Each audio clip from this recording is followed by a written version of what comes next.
बाळ, फ्रीजमधून श्रीखंड काढ ना. आम्ही पूर्वी घरीच बनवायचो श्रीखंड.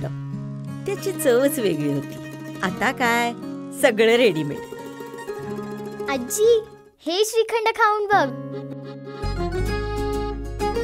आज तुझ्या आईनं घरीच बनवलं की काय?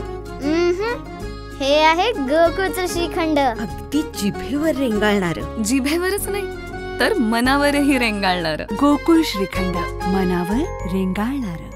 कोल्हापुरातील तावडे हॉटेल पुलाखाली व उजगाव हायवे पुलाखाली सततच्या होणाऱ्या वाहतुकीच्या कोंडीवर ठोस उपाययोजना करण्याची मागणी शिवसेना उभाटा गटाच्या वतीने पोलीस अधीक्षक योगेश कुमार यांच्याकडे करण्यात आली. कोल्हापुरात येण्यासाठी तावडे हॉटेल हायवे पूल हा मुख्य मार्ग असून मुंबई, पुणेसह महाराष्ट्रातून कोल्हापूरच्या आई महालक्ष्मीच्या दर्शनासाठी भाविक येत असतात. तसेच गांधीनगरकडे जाण्यासाठी या पुलाचा वापर होतो. गांधीनगर ही पश्चिम महाराष्ट्रातील सर्वात मोठी कापड व्यापार पेठ असल्याने जाणाऱ्या वाहनांची संख्या मोठी आहे.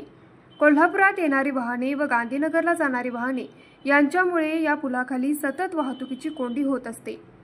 तसेच उजगाव हायवे पुलाखाली गडमुडशिंगी, पट्टणकोळोली, वसगडे, मनेरमळा तसेच पुढे कर्नाटकात जाणारा मुख्य मार्ग असल्याने येथे मोठी वाहतुकीची कोंडी होत असून सतत होणाऱ्या वाहतुकीच्या कोंडीवर ठोस उपाययोजना करण्याची गरज आहे. तावडे हॉटेल पुलाखाली वाहतुकीच्या कोंडीमुळे व्यापार पेठेवरही परिणाम होतो.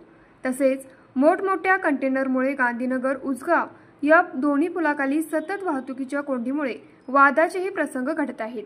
या दोन्ही पुलाखालून वाहतुकीच्या होणाऱ्या कोंडीमुळे गंभीर रुग्णांना अँब्युलन्समधून ने-आण करतेवेळी रुग्णांना धोका पोहोचण्याची शक्यता आहे.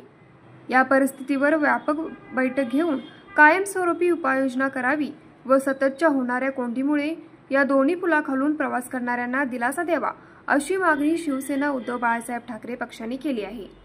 आज शिवसेना उद्धव बाळासाहेब ठाकरे पक्षाच्या वतीनं आम्ही योगेश कुमार साहेब, पोलीस अधीक्षक कोल्हापूर जिल्ह्याचे, त्यांच्या आम्ही आज शिवसेना संजय पवार साहेब असतील, विजय देवणे साहेब असतील, यांच्या वतीनं आम्ही आज एक भेट घेतली की तावडे हॉटेल असेल आणि उंचगावच्या ज्या ब्रिज खाली सतत वाहतुकीची कोंडी होत्या, त्या वाहतुकीच्या कोंडी संदर्भात आपण एक ठोस अशी उपाययोजना करा म्हणून आम्ही आज बैठक घेतली. तर अधिकाऱ्यांनी सांगितलं की 100% संबंधित अधिकाऱ्यांची बैठक घेऊन तिथं जे काही सिग्नल बंद आहेत ते सिग्नल चालू करून वाहतुकीची कोंडी सोडवण्याचे प्रयत्न करतो असं आम्हाला आश्वासन दिलं. यावेळी शिवसेना उपनेते जिल्हा प्रमुख संजय पवार, सहसंपर्क प्रमुख विजय देवणे, उपजिल्हा प्रमुख पोपट दांगट, करवीर तालुका प्रमुख राजू यादव, उपजिल्हा प्रमुख अवधू साळुके, रविभाऊ चौगुले, राहुल गिरले, योगेश लोहार, सुनील चौगुले, अजित चव्हाण, विराज पाटील आदी उपस्थित होते. न्यूज मराठी 24 कोल्हापूर.